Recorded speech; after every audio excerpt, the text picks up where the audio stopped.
Let's break down exactly what you need to know to nail every MCT question they throw at you. The pathophysiology basics. Mast cells are normal inflammatory round cells originating in the bone marrow and maturing in connective tissues. Their primary role is defending against parasites, and their surfaces are covered in high-affinity IgE receptors. When stimulated, or when a tumor degranulates, they release bombs of vasoactive amines.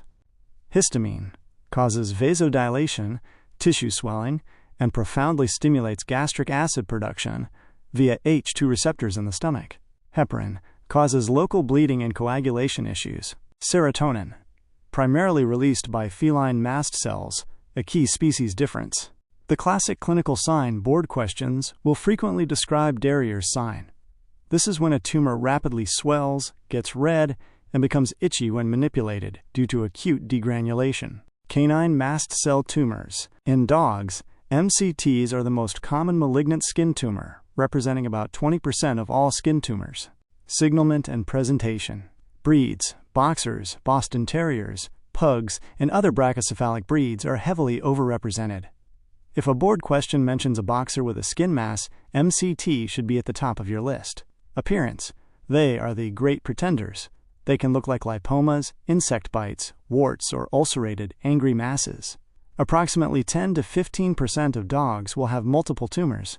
Diagnosis and grading. Cytology, fine needle aspirate, FNA, is highly diagnostic. You will see round cells with metachromatic, purple, granules, using a Wright's stain.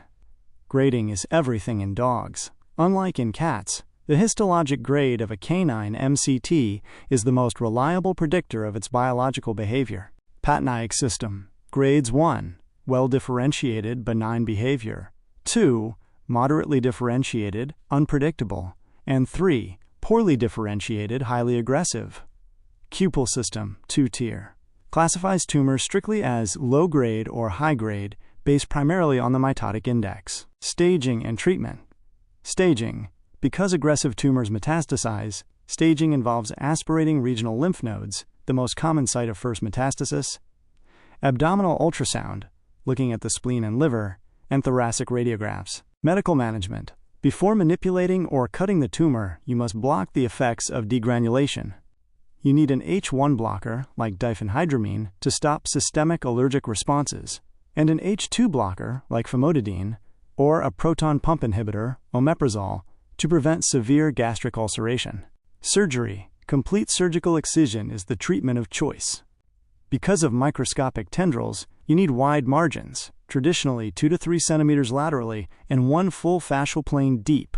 Adjunct therapy. Radiation is used for tumors where clean surgical margins cannot be achieved, like on the distal limb. Chemotherapy is indicated for high-grade or metastatic tumors. Feline mast cell tumors. Cats play by their own rules when it comes to MCTs. The boards will test you heavily on how they differ from dogs. The 2 distinct forms. Cats develop 2 entirely separate syndromes, cutaneous and visceral. 1. Cutaneous form, usually found on the head and neck. Key difference.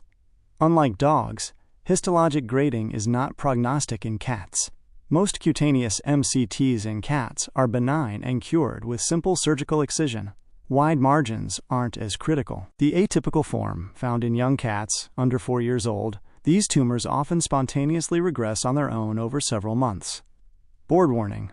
While single cutaneous tumors are usually benign, if a cat presents with multiple cutaneous MCTs, it is often a sign of metastasis from a primary visceral tumor. 2.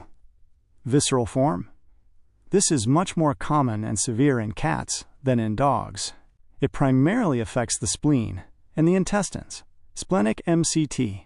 Cats will present with massive splenomegaly, lethargy, and weight loss. High-yield fact. Even if there is widespread metastasis, e.g. to the liver or bone marrow, a splenectomy is strongly recommended. Cats with splenic MCTs that undergo splenectomy have a median survival time of 12 to 19 months, and sometimes the metastatic lesions actually regress after the primary tumor is removed. Intestinal MCT. These carry a terrible prognosis. They are highly metastatic, and survival beyond a few months is rare. Medical management in cats. Because feline mast cells release serotonin in addition to histamine. Cyproheptadine, which blocks both H1 and serotonin receptors, is often preferred over diphenhydramine. BCSE and Naval High-Yield Summary Checklist. Boxer with a lump? Suspect MCT. Swells when touched? Darier's sign. Mast cell degranulation. Dog with a skin MCT vomiting blood? Gastric ulceration from histamine stimulating H2 receptors. Treat with famotidine/omeprazole. Dog grading. Crucial for prognosis. Patnaik/Cupel.